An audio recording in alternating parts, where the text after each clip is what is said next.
বাবা ডাকছে, বাবা ডাকার পরে কি হয়েছে? বাবার ডাকে পরে মানে লাইন করছে, লাইন করি আমার স্বামীরে বিয়ে করে আমার স্বামী লিয়ে গেছে। উনি টিকটক মনে হয় বানাচ্ছে, ওনার সাথে আমরা কথা বলবো। আমরা ঈদের আনন্দ ভাগাভাগি করে নিব, সবাই ঈদের আনন্দ উদযাপন করার জন্যই আমরা এদিকে তাকান আমরা চলে আসছি রমনা কালী শ্রী শ্রী কালী মন্দিরে চলে আসছি। আপু কেমন আছেন? ভালো আছেন? দেশে বাড়ি কই? নারায়ণগঞ্জে। মুসলমান না হিন্দু? মুসলমান। মুসলমান।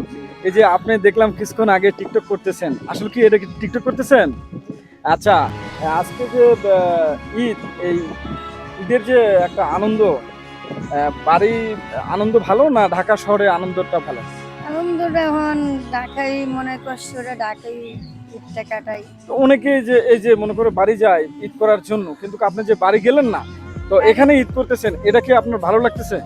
ভালো লাগে যে মানে কি সব কষ্ট দুঃখ, কেন কষ্ট দুঃখ? কষ্ট দুঃখ মানে কি স্বামী নাই, স্বামী নাই? স্বামী গেছে গা, ঠিক আছে।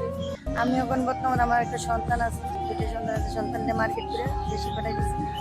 মনের মধ্যে মার্কেট শান্তি থাকলে সব করা যায়। মার্কেট মার্কেট করছেন? হ্যাঁ, ছেলের জন্য। ছেলের জন্য করছেন, আপনার জন্য করেন নাই? জি না, ও, তবু কিছু জ্বালা দিত আমার সন্তান আগে, আমি সন্তান।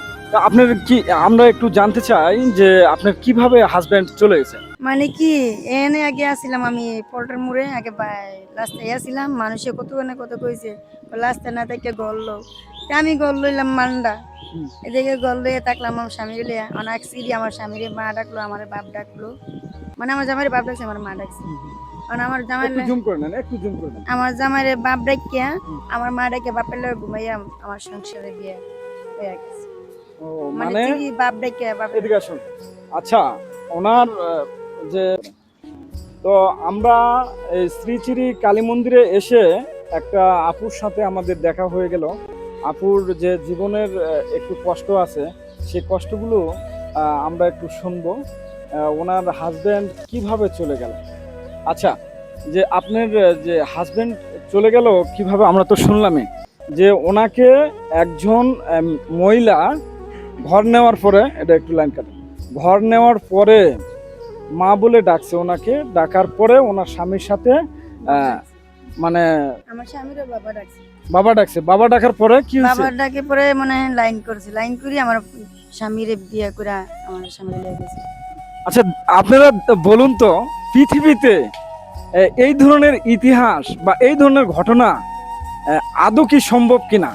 তবে আমি সবার উদ্দেশ্যে একটা কথাই বলবো, এই ধরনের ন্যাক্কারজনক আপনারা কাজ করবেন না। প্রত্যেকের হাসি আনন্দ আপনারা ফিরিয়ে দেন। আপনার হাজব্যান্ড থাকলে কেমন লাগতো আপনার? ভালো লাগতো। তা আপনি কি ওর বিষয়ে কোনো কেস বা তারপরে যে ডিভোর্স নামা এগুলো কোনো কিছু হয়েছে? জি না, মানে আপনাদের বিয়ে হয়েছিল সেই সময় কি কাবিন বা মানে এটা সোয়ারা হয়েছে? সোয়ারা হয়েছিল মুল্লাই দিয়া। মোল্লা দিয়ে মানে পড়ানো হয়েছে, কিন্তু আপনাদের যে রেজিস্ট্রি করা হয় এটা করা হয় না। জি না। তা এর জন্য কিন্তু আপনি পদক্ষেপ নিছেন যে এই যে সন্তান থুয়ে যে চলে গেছে, চলে গেছে। বাবা কি যোগাযোগ করে? না, যোগাযোগ করে না? না।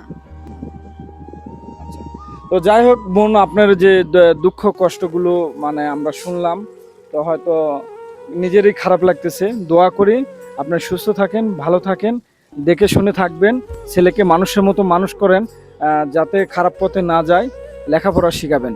তো বন্ধুরা, আমরা হয়তো আপুরও এখান থেকে বিদায় নিচ্ছি, আর আমরা যে উদ্দেশ্যে আসছি, চলুন আপনাদেরকে আমরা একটু ঘুরে ঘুরে রমনা কালী মন্দির একটু দেখাই। আপু ধন্যবাদ।